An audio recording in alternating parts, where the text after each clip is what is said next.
అంతా ఓకే కదా? సరే, నేను ఇప్పుడే బయలుదేరుతున్నాను. పదమ్మా వెళ్దాం. మీరు రావద్దు మావయ్య గారు. నేను రాకపోవడం ఏంటమ్మా? నా మిత్రుడు ఇంటికొచ్చి మరీ ఆహ్వానించాడు. పైగా మొదటి శుభలేఖ నాకే ఇచ్చాడు. మొదటి శుభలేఖ అందుకున్న మిత్రుణ్ణి, బంధువుని, వియంకుణ్ణి. నేను పెళ్లికి రాకపోతే ఎలా? లేదు మావయ్య గారు, మీరు రావద్దు. ఎందుకమ్మా? మీరక్కడికొచ్చిన ప్రతిసారి మీకు అవమానమే జరుగుతోంది. నా కూతురు ఇంటి దగ్గర నాకు అవమానం ఏంటమ్మా? మిమ్మల్ని ప్రతిసారి అవమానించేది వాళ్లే. కానీ ఈ రోజు అలా కాదు కదా. అందుకే వద్దంటున్నాను మావయ్య గారు. అక్కడ మర్యాద ఇవ్వడంలో గాని, పలకరింపులో గాని, బంధువుల మధ్య గాని మిమ్మల్ని ఏ రకంగా అవమానించాలో ఆ శివనారాయణకి తెలుసు. కనీసం మీ అల్లుడు మిమ్మల్ని నోరారా మావయ్య గారు రండి అని పిలవడు. అల్లుడు వరకు ఎందుకు, కూతురే పలకరించదు. అన్నీ తెలిసిందే కదమ్మా. కానీ అందరూ పలకరించే రోజు దగ్గరకొచ్చింది. రానివ్వండి మావయ్య గారు.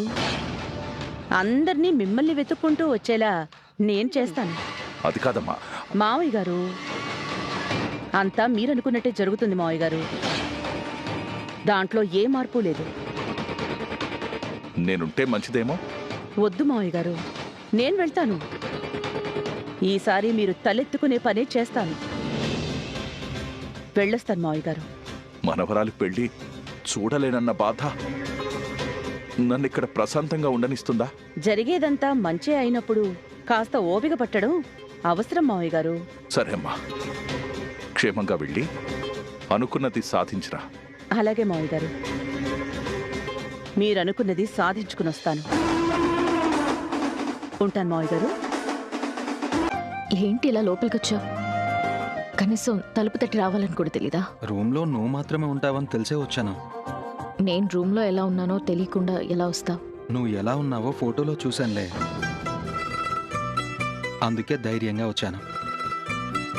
నేను కూడా నిన్ను ఫోటోలో చూశాను, కానీ డైరెక్ట్గా చాలా బాగున్నావు పెళ్లి కొడుకా. నువ్వు కూడా చాలా బాగున్నావు. చేతిలో ఏంటి? గిఫ్ట్ నీకే. ఇప్పుడు గిఫ్ట్ ఏంటి? నువ్వు నాకు చాలా ఇచ్చావు. నేను నీకేమి ఇవ్వలేదు అన్నావు కదా, అందుకే నీకోసం ఓ గిఫ్ట్ తీసుకొచ్చాను. అడిగానని ఇస్తున్నావా, ప్రేమతో ఇస్తున్నావా? ఇది ఇచ్చేది కాబట్టే ఇస్తున్నాను. అదే ప్రేమతో ఇస్తున్నావా అని అడుగుతున్నాను. మనసుతో ఇస్తున్నాను.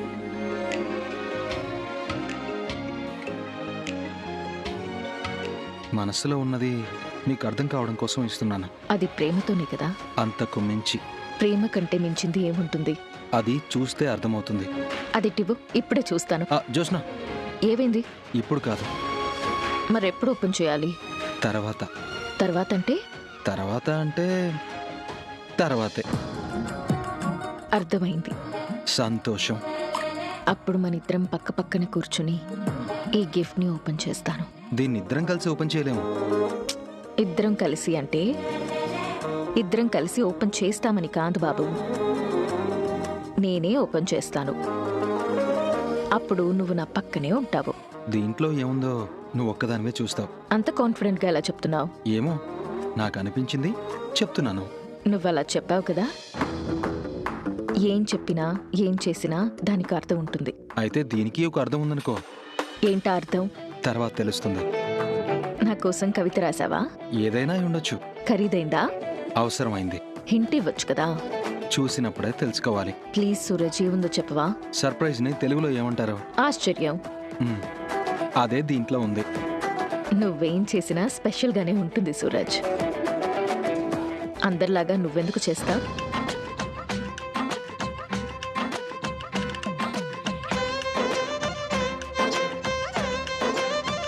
ఇంకా నాతో ఏమైనా చెప్పాలా? నేను ఏదైనా చెప్తాను అని నువ్వు అనుకుంటున్నావా? నేనైతే ఒకటి చెప్పాలనుకుంటున్నాను. ఏంటి? మనం ప్రేమికులుగా ఉండే ఆఖరి రోజు ఇది. తర్వాత మన పెళ్ళైపోతుంది. అప్పుడు భార్యాభర్తలుగా ఉంటాం. నా మీద నీకు, నీ మీద నాకు కొన్ని అధికారాలు వస్తాయి. అప్పుడు ప్రేమ కొత్తగా మారచ్చేమో. నువ్వు నన్ను తాకలేదు, ముద్దు పెట్టుకోలేదు. జస్ట్ నా రూమ్లోకి వస్తేనే ఏదో తెలియని ఫీలింగ్. తెలియకుండానే సిగ్గుపడుతున్నాను. సూటిగా చూడాలనిపిస్తుంది, చూడలేకపోతున్నాను.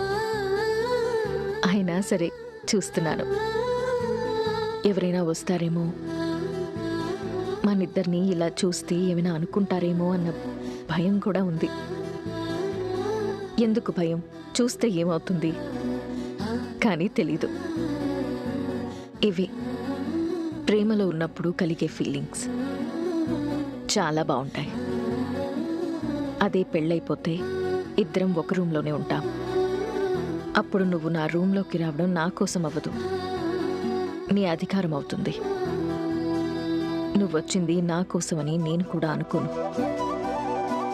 మొబైల్ కోసం రావచ్చు, మరెందుకైనా రావచ్చు.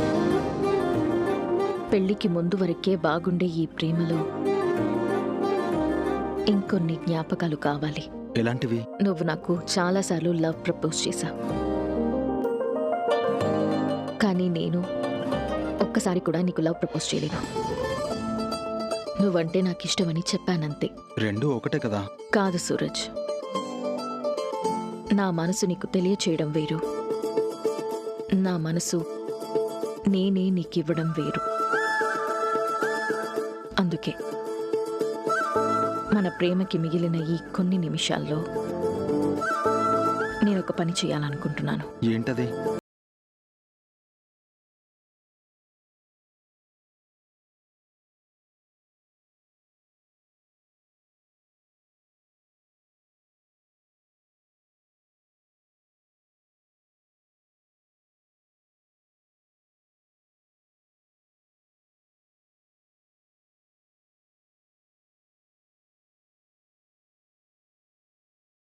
ప్రపోజ్ చేశాను అన్నమాట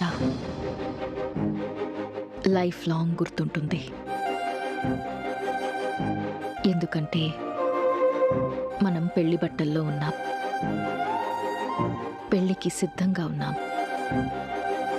ఇలా పెళ్లికి సిద్ధంగా ఉన్న ఓ జంట లవ్ ప్రపోజ్ చేసుకోవడం నాకు చాలా బాగా నచ్చింది. ఇది గులాబీ కాదు, నా మనసు.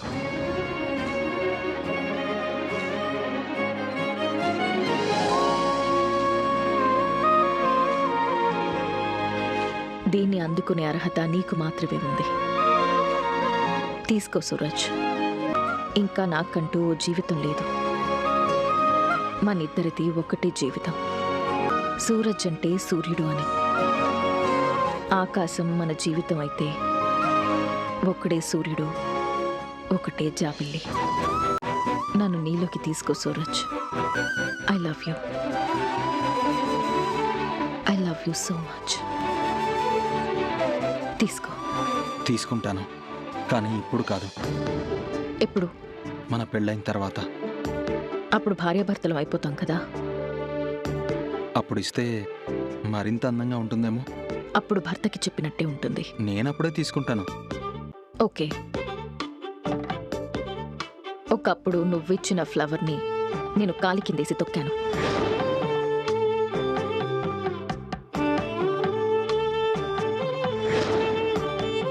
ఇప్పుడు నేనే నీకు ఫ్లవర్ ఇస్తున్నాను. అప్పుడు నేను యాక్సెప్ట్ చేయలేదని ఇప్పుడు నువ్వు రిజెక్ట్ చేయట్లేదు కదా నిన్న ఫ్లవర్ని. అలాంటిదేం లేదు జోష్న. అయితే ఫ్లవర్ తీసుకో, లేదంటే నేను ఈ రూమ్ దాటి రాను. ఓకే జోష్న, మండపంలో కలుద్దాం. గిఫ్ట్ జాగ్రత్త.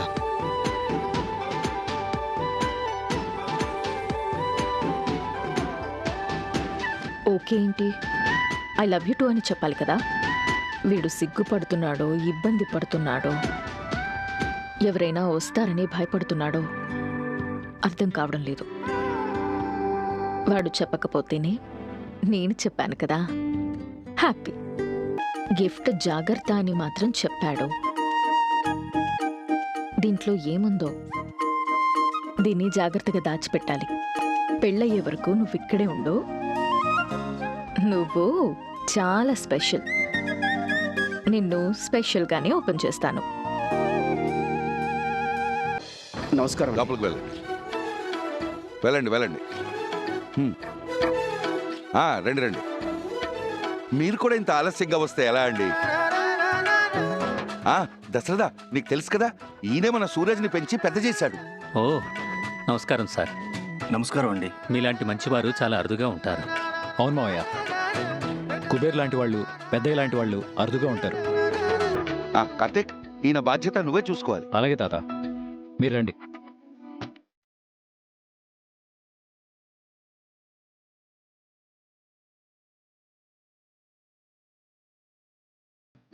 సూరజ్ తరఫున రావాల్సిన ఒకే ఒక బంధువు వచ్చేశాడు. బంధువా? బంధువైనా గురువైనా అంతా తనే కదా.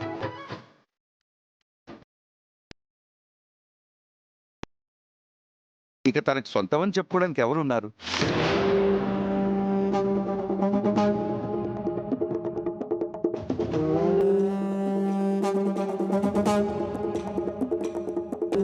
నమస్తే బాబాయ్.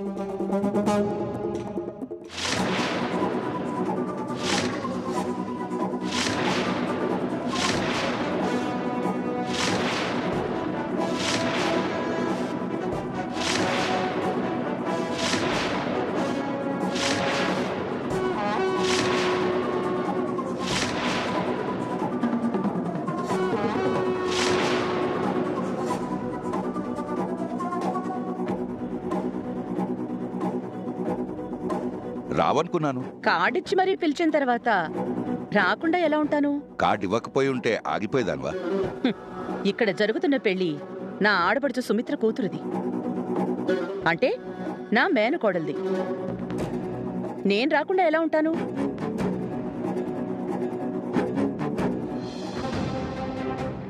అవును, ఎక్కడ మీ మామగారు? రాలేదు బాబాయ్.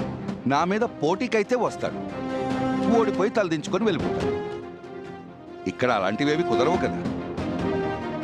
అమ్మా దీప, మాలిని ముందు వరుసలో కూర్చోబెట్టు. ఎందుకు బాబాయ్ నాకు అంత ప్రాధాన్యత? ఇది ప్రాధాన్యత కాదు మాలిని, అవసరం. వెనక వరుసలో కూర్చుంటే నీకు పెళ్లి సరిగ్గా కనపడదేమో. సరిగ్గా తాళి కట్టే సమయానికి ఎవరైనా నీ చూపుకు అడ్డుపడతారేమోనని ముందు వరుసలో కూర్చోమంటున్నాను. సూరజ్ అనాథని ఎలా పెళ్లి చేస్తావు అని అడిగావు కదా. ఎలా పెళ్లి చేస్తామో నీ కళ్ళతో నువ్వే చూడాలి. నా మనవరాలు జ్యోత్స్న మెళ్ళలో సూరజ్ తాళి కట్టడం నీ కళ్ళతో నువ్వే చూడాలి. ఆ జ్ఞాపకాలు, అంటే ఈ పెళ్లి తాలూకా జ్ఞాపకాలు నీకు జీవితాంతం గుర్తుండాలి. కరెక్టే బాబాయ్. ఈ పెళ్లి తాలూకా జ్ఞాపకాలు నాకు జీవితాంతం గుర్తుంటాయి. మర్చిపోవాలన్నా మర్చిపోలేవు. ఎందుకంటే జరుగుతోంది నా మేనకోడలి పెళ్లి. అమ్మా దీప, వెళ్ళి కూర్చోబెట్టమ్మా. ఎళ్ళమ్మా, కూర్చోబెట్టు. రండి. అత్త అని పిలవచ్చు. పదండి అత్త.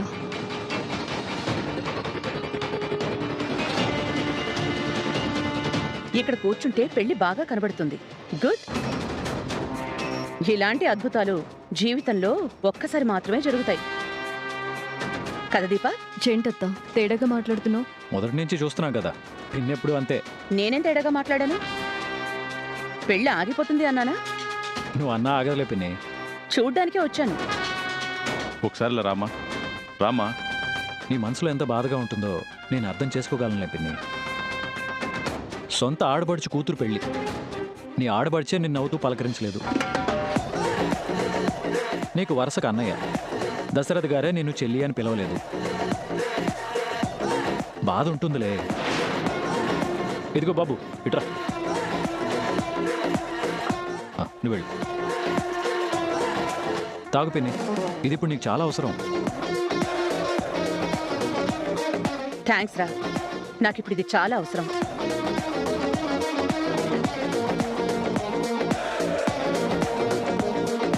అమ్మా, ముహూర్త సమయం మించిపోతుంది, పెళ్లి కుమార్తెను తీసుకురండి. దీపా, నువ్వు వెళ్ళి పెళ్లి కూతురుని తీసుకురా. పంతులు గారు పిలుస్తున్నారని చెప్పు.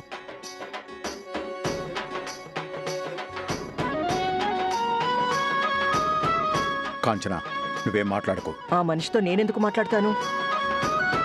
ఏం కాంచనా, ఎలా ఉన్నావు? ఈ రోజు నేను మౌనవ్రతం. నువ్వు కూల్ డ్రింక్ తాగు. మమ్మీ ఏంటి నేను ఇప్పుడే వస్తాను. ఎక్కడికి? సుమిత్ర, ఏంటి పిన్ని? మమ్మీ మీరు మాట్లాడుతుండండి, నేను వస్తాను.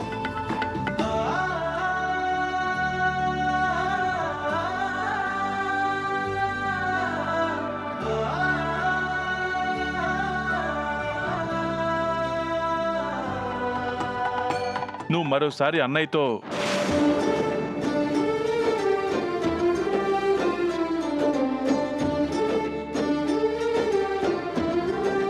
బంగారు బొమ్మలా ఉన్నావమ్మా. నిజంగానే బాగున్నానా నాన్న?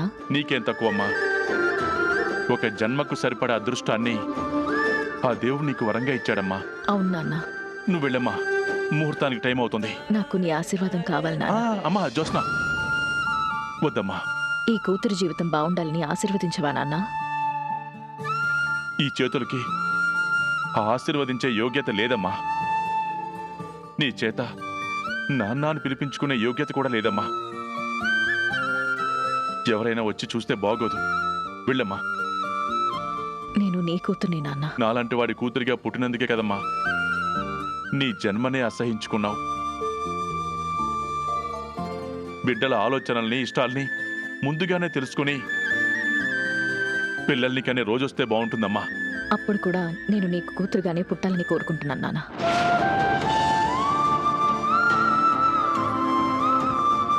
దాసు, విన్నావమ్మా? ఈ మాట సరిపోదమ్మా ఈ నాన్న జన్మకి. అమ్మా, ఆనందంతో గుండె ఊపిరి ఆడడం లేదమ్మా. దీనికి ఇలా అంటే నేను చేయబోయేదానికి ఏమంటావో? ఏం చేస్తావమ్మా? నువ్వు నా తండ్రివని అందరికీ చెప్పేస్తాను నాన్న.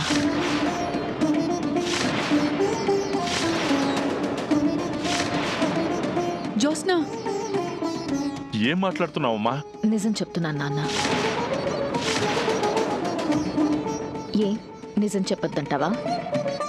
చెప్తే ఏమవుతుందో తెలుసా? నాకు తెలుసు గ్రాని. ఏం నాన్న, జ్యోత్స్న నా కూతురని నీకు చెప్పుకోవాలని లేదా? చెప్పుకోవాలని లేదు. నువ్వు దశరథన్నయ్య కూతురిగా ఉంటేనే నీకు ఈ వైభోగం నాలాంటి వాడికి కూతురిగా అంటే నీకున్న గౌరవం మర్యాద కూడా పోతుందమ్మా. మరేం చెప్పాలి? ఏదొక రోజు నేను వీళ్ళ కూతుని కాదని చెప్పాలి కదా. నా దగ్గర సమాధానం లేదమ్మా. నా దగ్గర ఉంది నాన్న. నేను నిర్ణయం తీసుకున్నాను. ఏంటి నీ బొంద నిర్ణయం? నిజాలు బయటపడ్డాయంటే జీవితాలే తగలబడిపోతాయి. ఇప్పటికే కొన్ని జీవితాలు చీకట్లో మనం చేసిన తప్పులకి తగలబడిపోతున్నాయి గ్రాని. చేసిన పాపాలు కొన్నైనా కడుక్కుందాం. దశరథ కూతురిగా పెళ్లి చేసుకుంటాను. దాసి కూతురిగా బ్రతుకుతాను. అయ్యో, నా మాట వినవే. ఎవరి మాట వినను. నా మెడలో తాళిపడిన వెంటనే నిజం చెప్పేస్తాను. నువ్వేమంటావు నాన్న? నీ ఇష్టం అమ్మా. నీకు నచ్చింది చెయ్యి. జోష్ను, వెళ్దాం పద. దీపా, నువ్వెళ్ళు. నేను జ్యోత్స్నతో మాట్లాడాలి. నేను ఎవరితోనూ మాట్లాడాల్సిన అవసరం లేదు దీపా.